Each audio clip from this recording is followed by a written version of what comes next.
Now, it's part 2 of our 3-part adaptation of Thomas Hardy's third novel, A Pair of Blue Eyes, a tale of love and deceit, which caused a fair bit of interest at the time of publication in the late 19th century. It was serialised in a magazine, and it's thought to be the origin of the term cliffhanger. Now, I don't want to spoil the plot for you, but let's just say there is some danglage. Architect Stephen Smith had been hoping to marry Elfride Swancourt, but she changed her mind and returned to Cornwall, where she meets his mentor, Henry.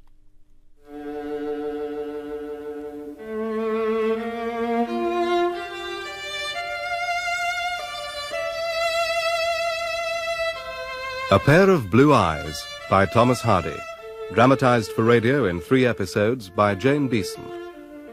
With Jeremy Irons as Henry Knight, Janet Moore as Elfride, Michael Maloney as Stephen, Nigel Stock as Parson Swancourt, and Vivian Pickles as Mrs. Swancourt. Episode 2.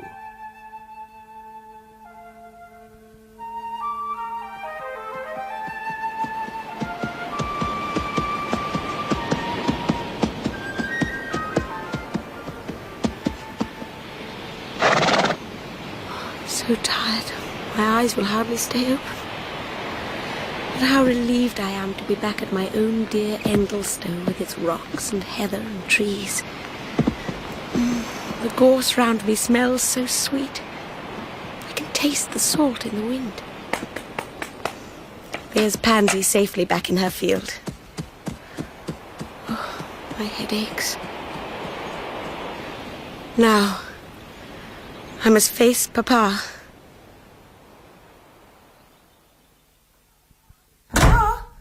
Papa? Oh, a note. On second thoughts, I will not return today, but shall come home tomorrow afternoon with a friend. In haste, your loving father. Oh, Miss Elfride. Oh, Unity. I said to myself, 'tis a spirit. We didn't dream of you not coming home last night. You didn't say you were staying. I intended coming back, Unity, but altered my plan. I wished I hadn't afterwards. Papa will be angry, I suppose. Better not tell him, miss. It's true, I'd rather not. Well, perhaps you could begin telling him when he comes back. What? And get you into trouble? Oh, I deserve it. No, indeed I won't. That's not such a mighty matter. Well, if you think it of no consequence, perhaps there's no need to worry Papa. I'll see how I feel about it tomorrow.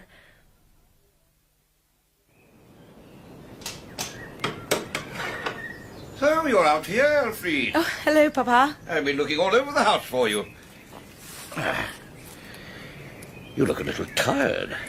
I hope you had as successful a time as I've had.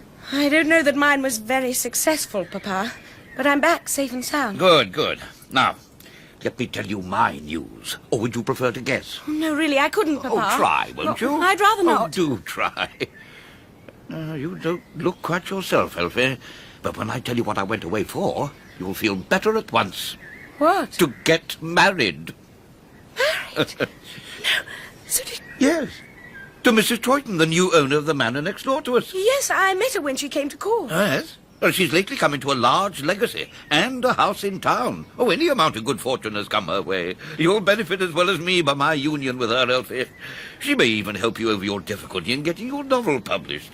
She knows all the right people and moves in high society. I let Papa talk on. Let me give you an example. I feel so confused. The other day, But mainly I feel relief.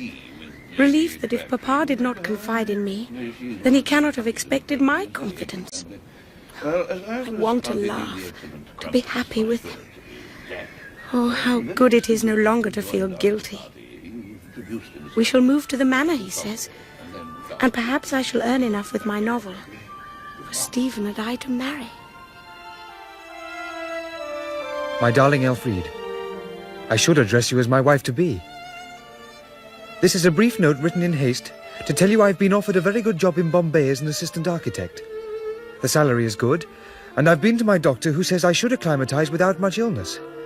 I think, Elfie, I should take it, as it will give me the possibility to save some money, and thereby hasten the prospects of our marriage.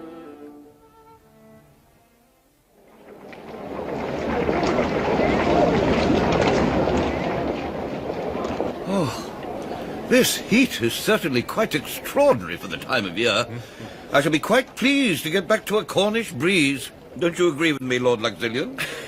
We drove past a furrier's window this afternoon, and the sight filled us with such a sense of suffocation, Swancourt, you've no idea. Miss Swancourt, I have hardly seen or spoken to you since the publication of your novel. I never dreamt Endelstow was nursing such young talent. My stepdaughter is indeed a clever young lady. Oh, I assure you, Lord Luxillian, it's no great feat. A beginner's attempt, no more. Well, I don't know about that. But it seems to me that you were very unfairly treated by the present. Writing a heavy review like that on a sensitive little piece such as your novel seems absurd. Do you mean I was reviewed in the present? Oh, how exciting! Oh, yes. Must have been 4 or 5 months back. But they promised to send me any notice that appeared. Well, I'm afraid I have clumsily given you information of a review that, well, no doubt they withheld out of consideration for you. Oh, not at all. I'm pleased you told me about it. Was it so very much against me? No, it's a little carping, I should say. Ungenerous, even. But I cannot remember exactly. We'll drive to the Presence Office and get a copy at once, shall we, Papa? Certainly we will, my dear, if you're anxious. But tomorrow will do as well as today.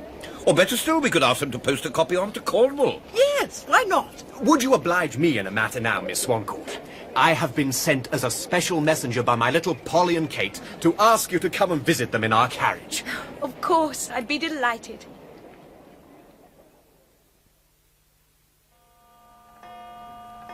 Aunt Charlotte, I've received the reviews and just listen to what this man says. He's really cruel. He makes me feel quite ashamed for having dared to write a book at all. Oh, you'll have to learn to take no notice of critics, Elfride. Read me what he says. Oh, no, I can't bear to. You shall read for yourself. We are far from altogether disparaging the author's powers. Well, I don't see the review is such a terrible one. Oh. This is a little unkind, I must admit. Instead of escaping from the monotony of social scenery as we had hoped, we find ourselves in the hands of some young lady hardly arrived at the years of discretion, if we are to judge by the silly device to disguise her sex adopted on the title page. Oh, dear. I'm not silly. He might have called me anything but that. I should think no more about it, my dear. No.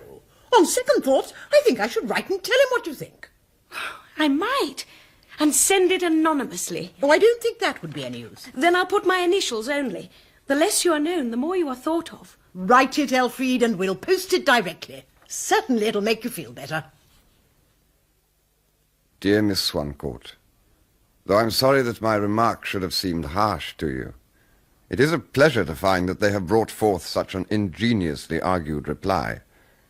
Unfortunately, it is so long since I wrote my review that my memory does not serve me sufficiently to say a single word in my defense, even supposing there remains one to be said, which is doubtful. Possibly I may have the pleasure of seeing you soon, when any argument you choose to advance will have all the attention it deserves. That is just veiled sarcasm. I know it is. Oh, don't judge him too severely. And I never said his remarks seemed harsh. He thinks you're in quite a temper with him, my dear. I have a letter from Henry Knight. Do you remember that I mentioned I'd met him in London? Well, now he writes to say he hopes to take up my invitation to stay with us and will come next week. Oh, gracious, listen to this. Do you know it was actually Harry who reviewed Elfride's book? He had no idea until he received her letter. Really? Oh, it's ridiculous. The coincidence is too great. Henry Knight. So now, Elfride, you will be able to meet your tormentor face to face and argue with him to your heart's content. Henry Knight, is that his name? Yes. Oh, why do you ask? No particular reason. It seemed to me I'd heard the name before somewhere. Hadn't you, Elfie? He's quite a distinguished man of letters, so it's not improbable. When did you say he was coming? He says on the 3rd. Well, that must be next Tuesday. That one there is of a flesh-coloured variety, but oleanders, though they are such bulky shrubs, are so easily wounded as to be unprunable. Did you know that, Harry? Giants with the sensitiveness of young women. Ah, but here she is. Elfride, let me introduce you to Henry Knight. Harry, this is my stepdaughter, Elfride Swancourt. Miss Swancourt. How do you do? I'm sure you'll have plenty to talk about. Well, now I must go and tell your father Harry has arrived. So, Miss Swancourt, we meet at last. Aunt Charlotte told me about you. And now reviewer and reviewed are face to face. I was merely anxious to let you know my real meaning in writing the book. I can quite understand the wish, and was gratified that my remark should have reached home. They very seldom do. You quite upset me by some of the things you said. I suppose that's inevitable with any honest critic. But tell me, Miss Swancourt, are you going to write another romance? Write another? So you can write a further condemnation? You may do better next time. I think you will. Nevertheless, I'd advise you to stick to domestic scenes. Thank you. But never again. Well, you could be right. That a young woman has taken to writing is not by any means the best thing to hear about her. What then, Mr. Knight, is the best? I suppose to hear that she has married. And what after she has been married? To hear no more about her.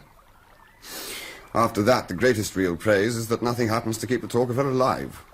Yes, I see. But of course it's quite different for men. Why don't you write novels, Mr. Knight? I don't particularly want to. And if I did, I shouldn't have the concentration. When energy has been leaked away week by week, as mine has for the last 9 or 10 years, not enough force remains for a complete book.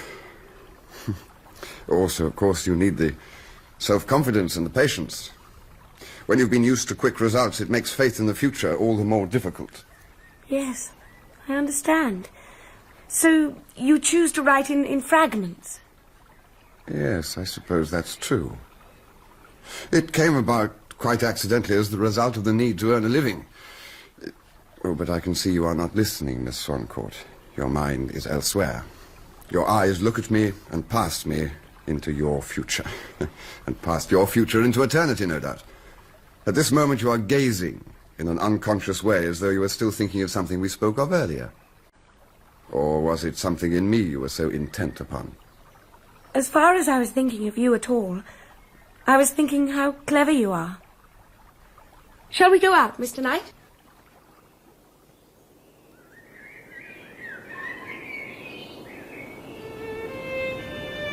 Her honesty and simplicity were startling. She walked out ahead of me onto the lawn, stood on the edge of the terrace. I could not help but watch her. The sun's light flooded her face and heightened her colour.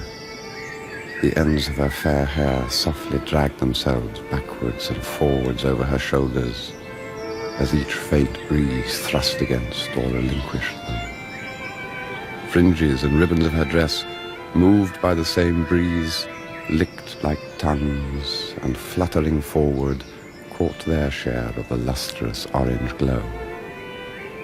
In spite of myself, I felt a strong desire to spend time in Elfride Swancourt's company.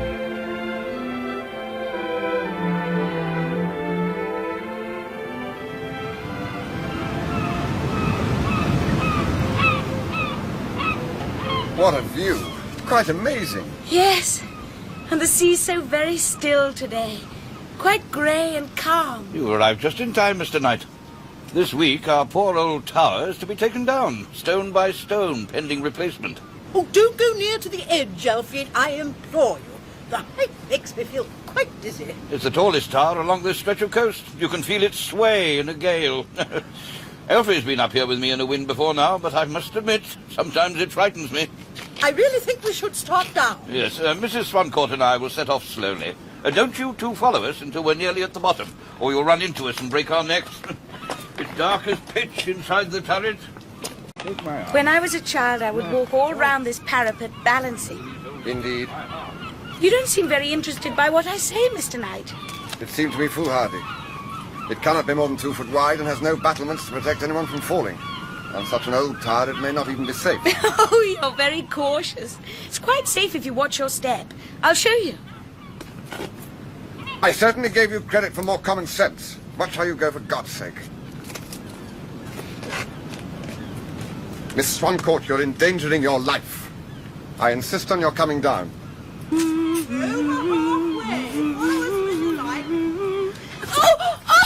Elfride! Oh, my foot slipped on some moss. I thought... Oh, my God. But never I should have met a woman fool enough to do such a thing. You ought to be ashamed of yourself. It was sheer chance you didn't fall outwards and crash 30 feet to the ground beneath. I think I'm going to faint. Well, I've got you. Now lean against me. The fit will pass. Oh, that's better. Please let me go. I shall be all right. If you can stand, then I will. I hardly know whether to laugh at you or to be angry. Oh, I'm sorry, but my knees seem weak. You're not hurt. No, I'm only frightened. But you can't walk. I'm only shaken. If you feel faint, then you should allow me to carry you down. No, I can manage. No, it isn't. Oh! Now, but will you clasp your hands around my neck so I can carry you down without hurting you? I'd much rather you let me walk, Mr. Knight. Keep still, or I shall fall and kill the two of us.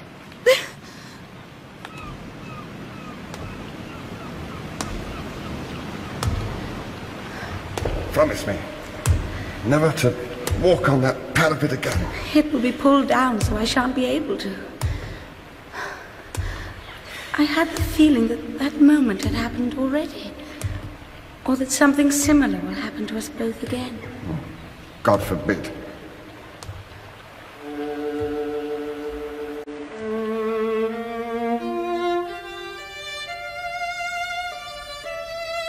Elfride's fall on the tower was necessarily explained to some extent, but both of us forbore to say what she had been doing to cause it. For the remainder of the afternoon she was absent, lying down in her bedroom, I assumed. But she appeared at dinner as bright and vivacious as ever. Afterwards, in the drawing room, I noticed she was studying a chess problem, which led me to suggest a game. 2 hours later, we were still playing. On several occasions, I had allowed her to replace a man on her religiously assuring me that such a move on her part had been an absolute blunder. I cannot say she had allowed me the same license. Finally, she grew flurried. There. Oh, stupid. I didn't see your rook. Of course, nobody but a fool would have put a queen there knowingly. Nobody, of course. I think it unkind of you to take advantage of a pure mistake. I lost my bishop by an even more silly mistake. Yes, but... Yes? Just as if it really mattered whether I raised my fingers from a man or not. I wouldn't have thought an experienced player like you would have fussed over petty rules like that. Checkmate. Yes. Another game, Mr. Knight? I'll give you the odds of a bishop this time. That should even things out. I'd rather not. I can see no fun in a game where one player gives the other an advantage. Henry, what have you been doing to Elfride these last 2 days? She's not at all herself. Far too much time spent on chess has upset her tender brain.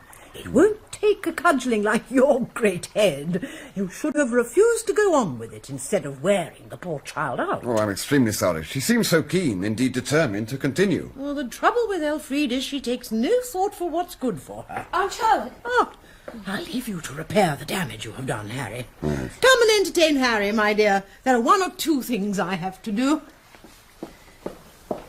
Cousin Charlotte tells me she thinks I overtaxed you with our games of chess. I beg you to accept my apologies, Miss Swancourt. I have been lost without your company. I'm sorry you've been blamed, Mr. Knight, for what was not your fault at all. I was simply a little overtired. Oh, I see you are making notes. Yeah. I was jotting down 1 or 2 ideas. With your permission, I'll complete this last. May I see it? I wrote my poor romance in that way, in bits and pieces and ever so many notes. I should like to see if your way of entering things is the same as mine. Very well, if you really must. Yes, I really would like to. Here.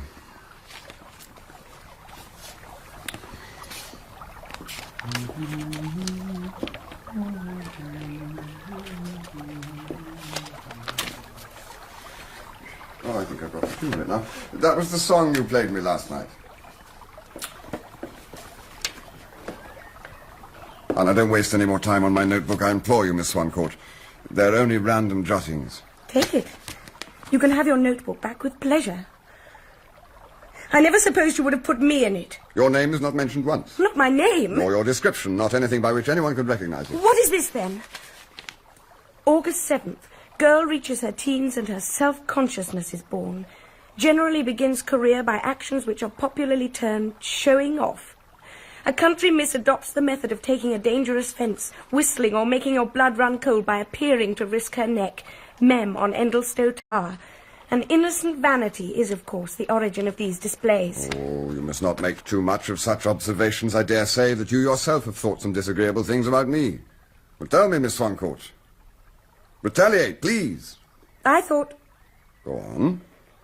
that you were rather round-shouldered, Indeed. and that there was a little bald spot on the top of your head. Two ineradicable defects, much worse than being thought self-conscious, I suppose. You alluded to me as if I were such a child, but I'm really quite a woman, you know. Tell me, Mr. Knight, what coloured hair do you like best for a woman? More depends on the abundance than the colour. But if they are equal? Dark. I mean for women. So do I. And eyes? I've always rather wished my own were brown instead of blue. Honestly or as a compliment? Honestly, of course. I don't want anyone's compliment. I prefer hazel. Now, if you'll excuse me, Miss Swancourt, your father has asked me to read the lesson tonight, so I must prepare for it. But the Lord was not in the wind. And after the wind, an earthquake. And after the earthquake, a fire. And after the fire, a still, small voice. And it was so when Elijah heard it. So he wrapped his face in his mantle, and went out, and stood in the entering of the cave. And behold, Harry speaks so well. His voice makes tears come into my eyes. I turn, try to see him better in the pulpit above us. It's Mrs. Jethway, I'm sure of it, up in the gallery window. She's turning her head, looking down on her son's tomb. The sun on her face, lighting it up. Her expression is so frightening, bitter, tragic. I lower my eyes, shrink back, hide in the shadow of the organ. I feel her curses raining down on me. I'm so afraid she will tell Harry wicked things about me and he'll stop respecting me. Oh, in the name of God, send her away. Send her away.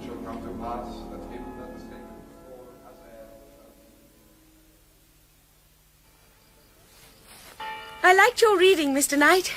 You read better than Papa did this morning. I expect that's because I'm fresh to it. I thought you played excellently and very correctly. Correctly, yes. It must give you pleasure to be able to take an active part in the service. I'd like to be able to play with more feeling. It's extraordinary how few women genuinely love music, even leaving out those who have nothing in them. How do you judge the difference between women with something and women with nothing in them? Well, let me give you an example. I knew a man who was about to marry. He offered his betrothed the choice of collections by two British poets that she pretended to want badly. But when he asked her which he should send, she replied, "I'd rather a pair of really pretty earrings." Now, I'd call her a girl with not much in her but vanity, wouldn't you? Yes, I suppose. Don't tell me, Miss Swancourt, that you would have preferred the knickknacks. No, I don't think so. If I asked you if you'd prefer some really good music or a pair of pretty earrings, which would you choose? The music. If I could buy the earrings afterwards. So you admit it. Forgive me, I like the music best, only I'd like... The earrings better. Well, why didn't you say so at once instead of pretending a seriousness not in your nature? You see, I lost one of my prettiest earrings last year, and Papa said he would not allow me to buy any more because I was careless. That's why I want some so very much, Mr. Knight. Oh, I'm afraid I've been rather cruel. Oh, no, you haven't. I must seem dreadfully vain to you, I know. But it's only in my ways, not in my heart. The worst women are those vain in their hearts. An adroit distinction. Look at that especially bright star, Mr. Knight. It seems to be exactly above me. And that one there could be above, anywhere. Above the source of the Nile. And that low-down one might be over a young friend of mine in India, who's very possibly looking at the first star you pointed out and imagining it to be over his true love he left behind. You joke. That star over my head. I don't understand your meaning, Mr. Knight. Or anybody else's in England, for that matter. Oh, yes, I see. My young friend's parents, I believe, live somewhere around these parts. Fortunately, or unfortunately for him, he fell in love. But then he went abroad. Since then, I've heard very little of him. Is there anything troubling you, Miss Swancourt? No. Why do you ask? Oh, I had the feeling there was something disturbing you. Oh, you're imagining it. Perhaps I was looking a little serious because of a thought I just had. Oh, and may I ask what it was? It was... The difference between men and women generally, perhaps, is that we build our happiness on any chance basis. But you are for making a world to suit your happiness. I shall have to think about that before I can say whether or not I agree with you, Elfride. I only told you because you asked me.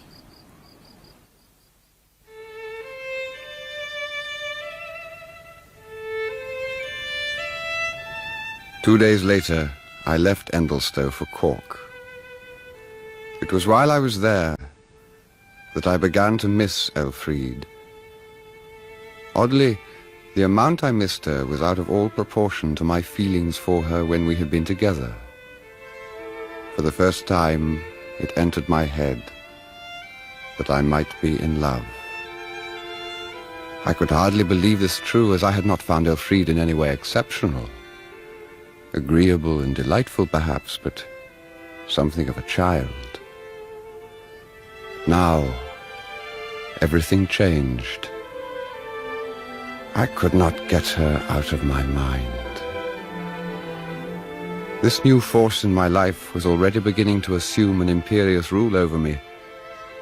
It made me bitterly regret my unkindness to her over her desire for earrings. I decided that whatever else happened, I must take her a pair back with me.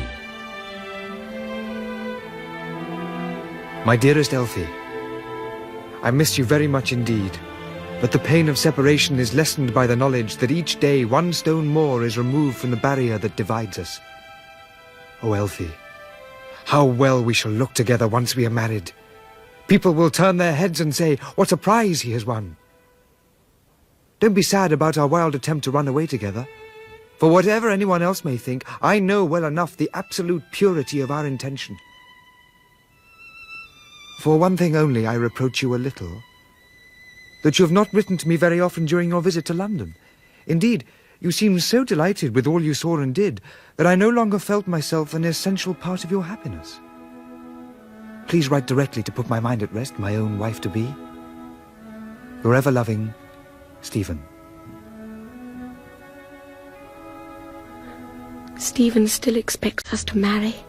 Feels it the only right thing to do after what happened. He's right. I know he is.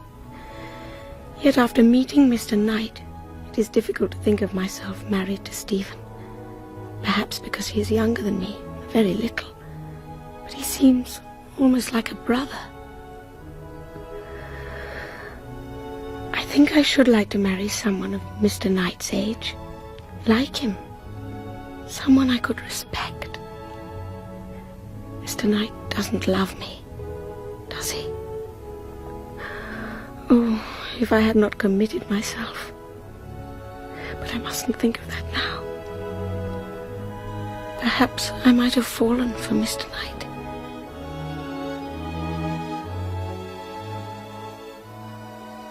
Here we are at last. Perhaps the coachman would carry our provisions down to the shore if we go and find a place to pick. You go on, my dear. I'll arrange it. All right. Elfride, take Henry down to the sea while the weather remains fine. We've no means of telling how long it will last. We'll go collecting pebbles. This beach has the occasional precious stone on it, I believe, Mr. Knight. Oh, I shall look forward to finding one. But I can hardly take my eyes off the blue of the sea. How beautiful it is here. Yes, it's one of my favourite places.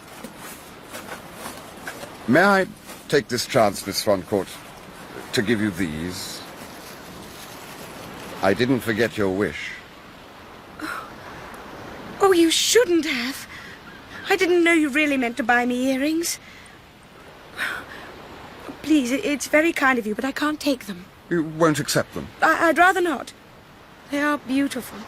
more beautiful than any I have ever seen. But I'd rather not have them, if you will forgive me. Take them back and don't let me see them any longer. Oh, do, please. But why, Elfie? Because I shall want them. And I'm not Elfie to you, Mr. Knight. Anyway, I have a reason for not taking them now. You'll take them someday, perhaps? I don't think so. Why not? It is not fair for you not to tell me your reason. I don't like to. Oh, then your dislike of having them must be because of myself. Oh, no, it isn't. Do you like me, Elfride? I like you, yes. But not very much. You get impatient with me and say hard things. How can I? You think of me as some sort of mentor, I suppose. No, I don't. I mean, I do. Oh, I don't know what to think. Let's join the others now. Well, will you take my arm, Miss Swancourt?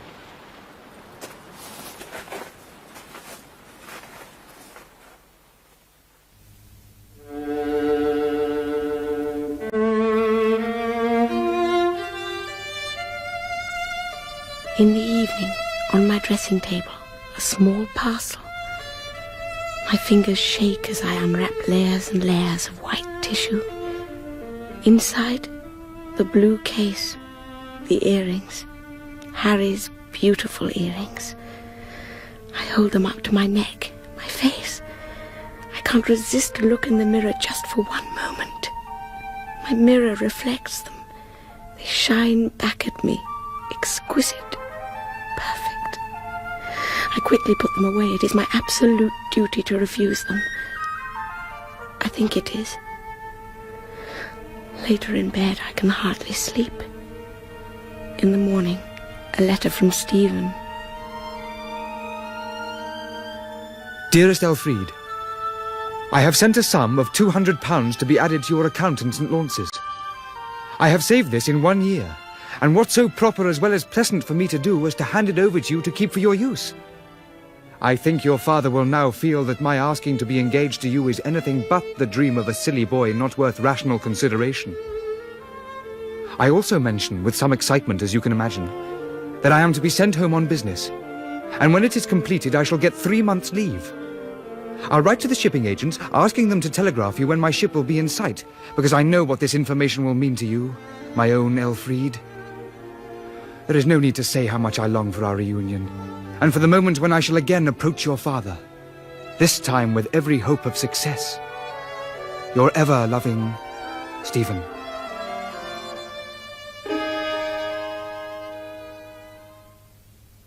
Elfride, have I done something to upset you?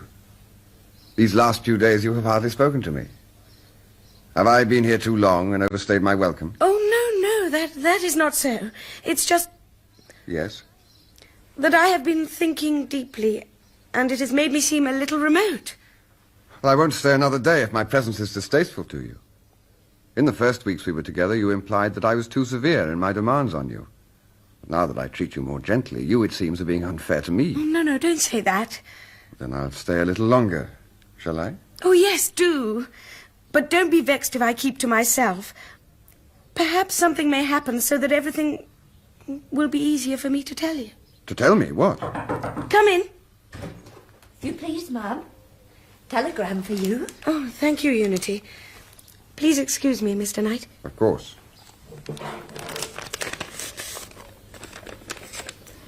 Amaryllis telegraphed off Holyhead 4 o'clock. Expected to dock and land passengers at Canning's Basin 10 a.m. tomorrow. So, you are on your way back to claim me, Stephen.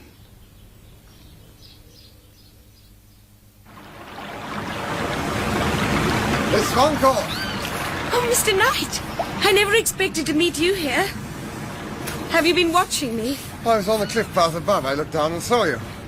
Whatever you're doing here, quite alone and on such a desolate part of the cliffs. I find it enjoyable. I'm tracking the stream down. Soon it disappears over a waterfall I like to sit and watch. Oh, why did you bring such a heavy telescope with you? I saw you struggling beneath its weight. Right, I thought I should like to look out over the sea. Give it to me, I'll carry it for you. Thank you. Ah, the ground's becoming swampy. Perhaps we should go higher? Oh, no, we're nearly there. This is where the stream plunges over and drops hundreds of feet.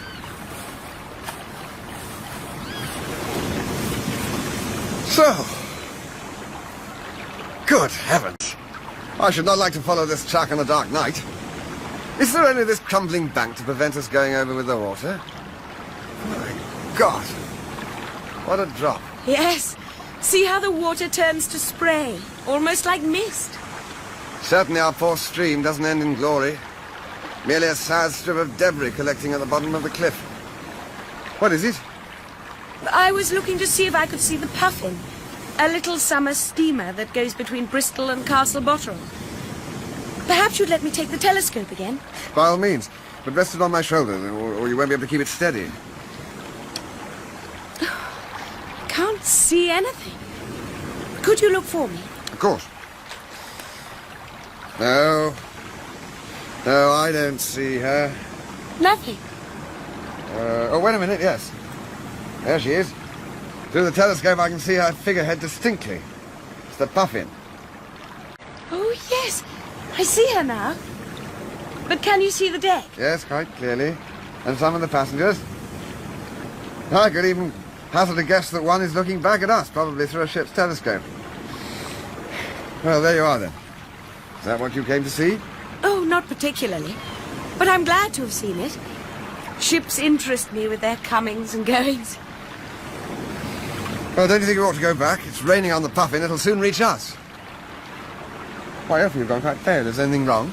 No, it's only something in the air that seems to affect me. One would have thought this air would make your fair skin rosy. You must be nature's spoiled child. I think, as you said, we should return.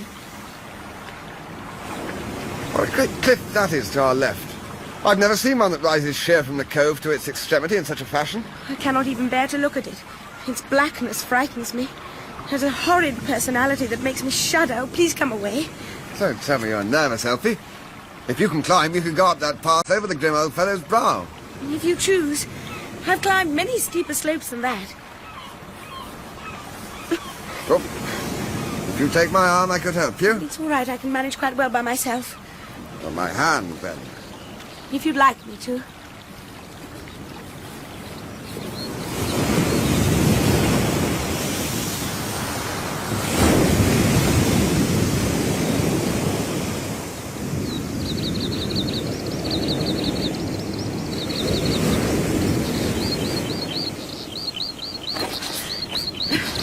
Oh, well, I think this is the top. Oh, good heavens. Whatever height must we be? Oh, 600 feet, the local people say. Look how the waterfall appears no more than a handspan now. We get an even better view of the Puffin. She's making good headway. Shall we sit? You know that over that cliff edge where nothing but emptiness seems, there's a moving, compact mass. The wind strikes the face of the rocks, it runs up, it curves high over us in an arch and disperses behind us. See, I'll throw this scrap of shale and you can watch it. Oh, yes! How did you know it would do as you said? Oh, it's generally known. I dare say over the brow there's a little backward current. I'll go and see. Oh, please don't go too near the edge. Oh, your hat! That's the backward eddy I told you about. Don't worry, I'll get it. Be careful. Oh. Mr. Knight! Henry, what is it? Are you all right? I find some difficulty in getting back. The slope is a bit steeper than I'd imagined. But you can get back. No, I can't do it. Wait, I'll help. Take my hand. Right. Oh! Oh, Elfie, why did you? I'm afraid you're in danger now as well. I dropped the telescope. Hold tightly to me, now don't panic. As long as we stay above this ledge, we're perfectly safe. Let me think for a moment what to do. I'll think of something quickly. Now look, what you must do is this. Climb up my body until your feet are on my shoulders. You understand? Then I think you'll be able to climb up to the level. What will you do? I'll wait while you run for help. We should have done that in the first place, shouldn't I? Well, now don't let's talk about it and be brave, Elfie, and do as I told you. Right, now! This is the moment that came to me on the tower. I knew it would come. This is no time for superstition. Put your foot in my hand. Now the other. Well done. Hold to my shoulder. Can you climb up now? I don't think so. I'll try. What can you see? The sloping hill. Nothing more? Heather and grass. Nobody walking? No one. Well, now, you see that tuft of sea pink above you? Well, grasp it, but don't trust it entirely. And then step on my shoulder, and you should be up. Right? Oh, I'm up. Oh, Harry! The cord beneath my foot is broken away. Well, how long can you hold on? I'll go for help. How long will it take you to run to Endelstone back? 3/4 of an hour? That's no good. My hands won't hold out 10 minutes. Can't you see anyone? No. Wait, I've thought of something. What? Elfride! Elfride!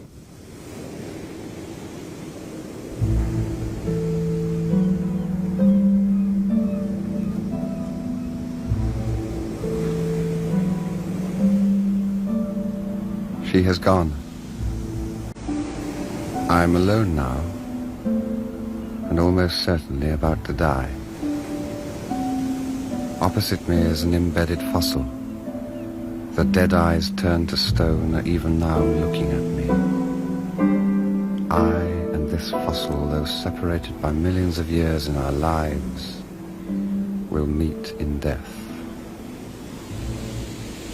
It once had a body to save, as I have now.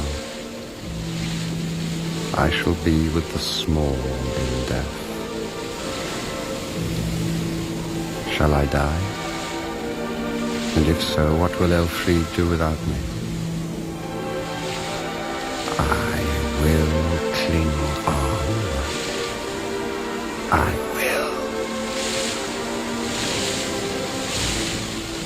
It rains upwards instead of down.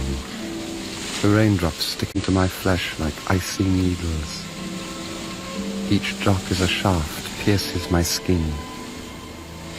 No ordinary rain has ever tortured me so.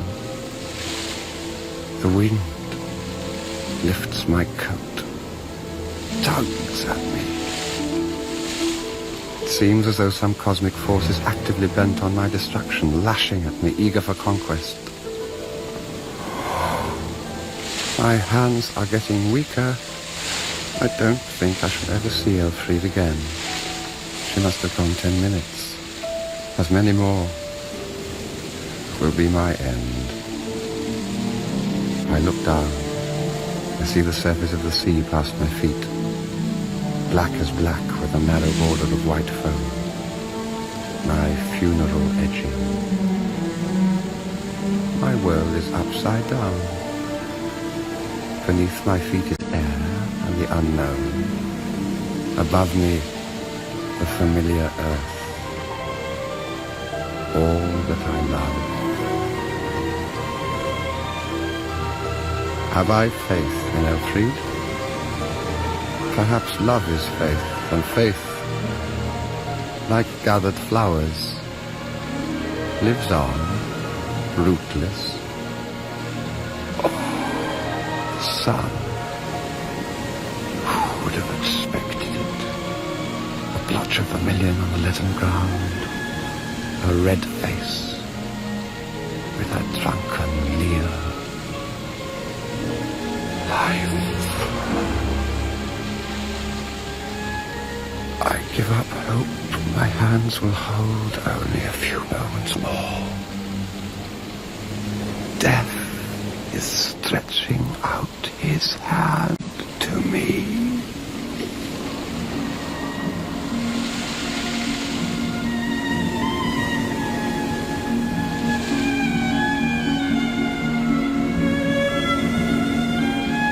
Harry! Harry! How much longer can you wait? Elfride! So you have not left me. Oh, how beautiful your face, glistening with tears and rain. How long can you hold on for? 4 minutes. But if you have a good chance of being saved. 7 or 8. I've torn these linen strips and knotted them together. Can you wait while I bind them? Yes, if you are quick. Test each knot for its strength, Elfride. But one is broken. Well, redo it. Let it down. And go back over the bank as far from the edge of the slope as the rope will allow you. When you're there, lean down and hold the end with both hands. I've tied it round my waist. Now lean on the bank holding with my hands as well. Take care. Oh, please, take care.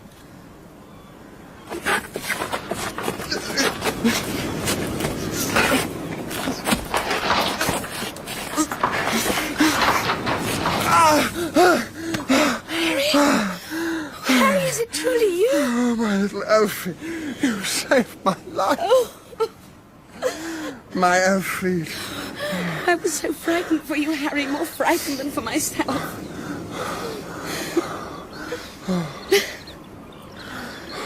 Elfride, you used your clothes.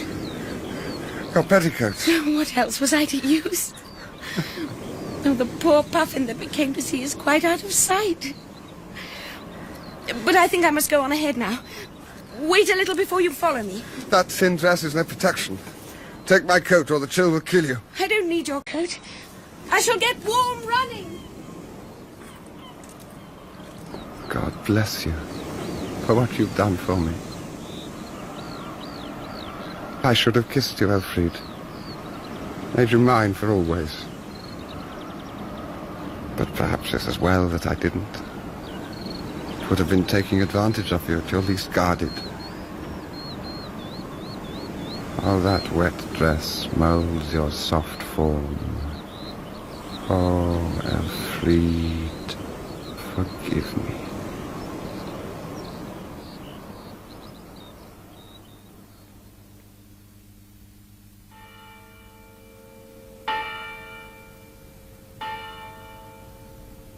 Stephen will be waiting now in the church.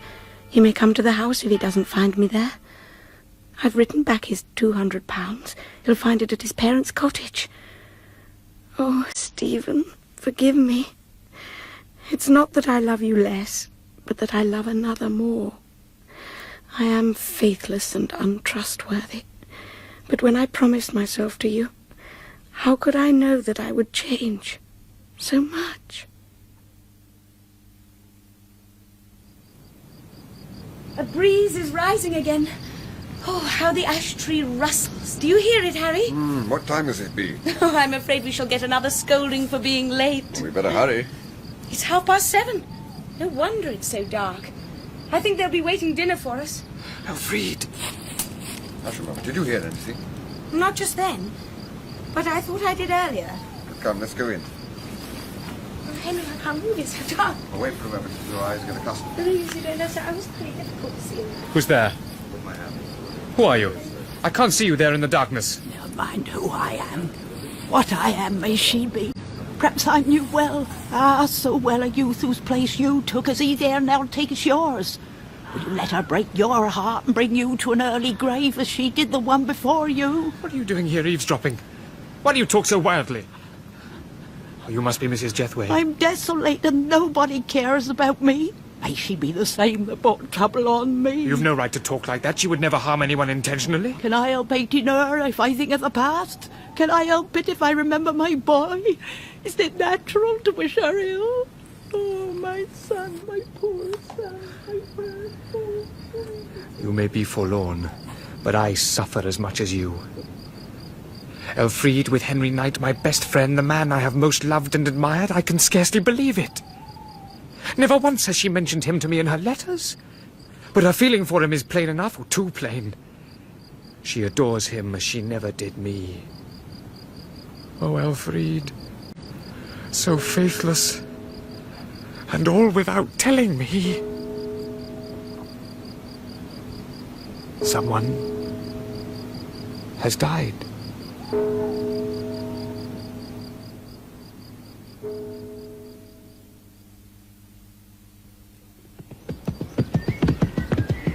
Should we stop and look at the Luxillian vault, Elfie? Who do you think we ought? Well, I don't think anyone would mind.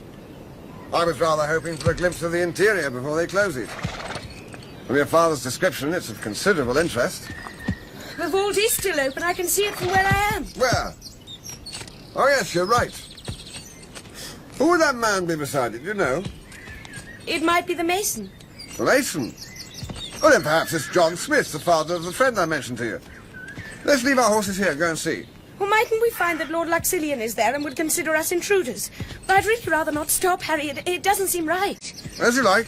But I'm going to ask that person if he is John Smith. Shall I help you dismount, Elfie? If you insist. If you wait, I'll just go and speak to him. Harry? What is it? Oh, it's nothing. Only that I may as well come with you. You're very strange, Elfie. What's come over you so suddenly? Oh, please, Harry, don't question me so. Excuse me. Yes, sir? May I ask if you are by any chance the father of a friend of mine called Smith? What? Stephen Smith? Yes, sir, I am. Well, how is he? Oh, well enough, thank you, sir. He's back in England. Sure. He'll be down there where poor Lady Luxillian have just been laid. In the port, looking at the carvings. Well, that's extraordinary. Did he know I was here? Well, I couldn't say, sir. Come, Elfride, I'll introduce you to him. I would prefer to stay outside. I could go back and watch the horses. Stay out by all means if you're frightened by death. No, Harry. I'll come if you wish. Stephen? Stephen? Stephen! How are you? Why have you never written to me, Stephen? I could ask the same of you. Yes, why haven't we? But I know you've been successful. You must teach me the way to get on in the world. I'm afraid I haven't got the time, much as I should like to.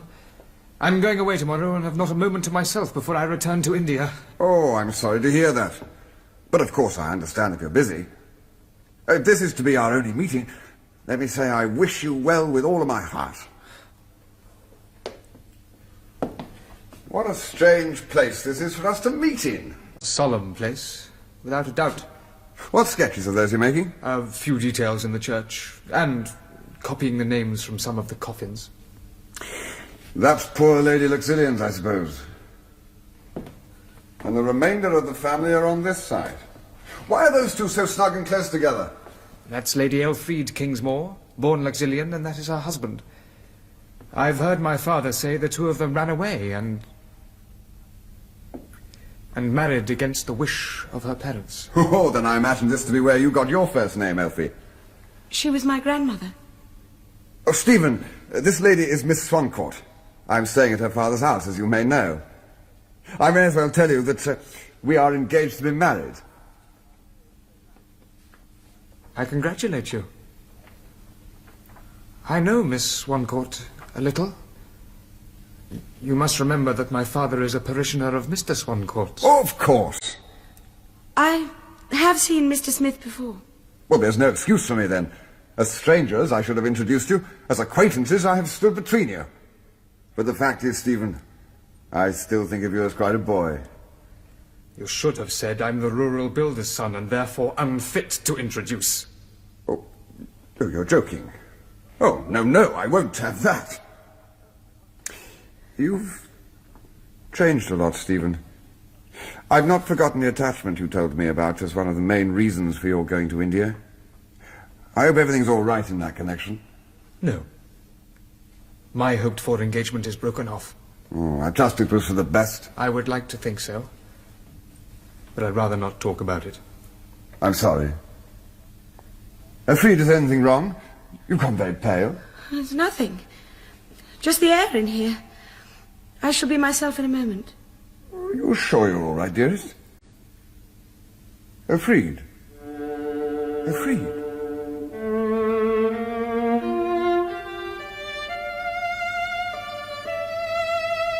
My deceit, my untruthfulness is terrible. I don't dare to tell Harry about Stevens and my journey to London. Shall I ever bring myself to? If Harry could understand that my silence is to try to gain his love and respect for a few more days, and that is the only reason. My eyes meet Stephen's. I look directly at the man who has called me his wife, the man I have called my husband. The intensity, The agony of Stephen's look pierces me like a nail. I look away, press my hand over my eyes to blot out Stephen's image. My deed of deception is complete.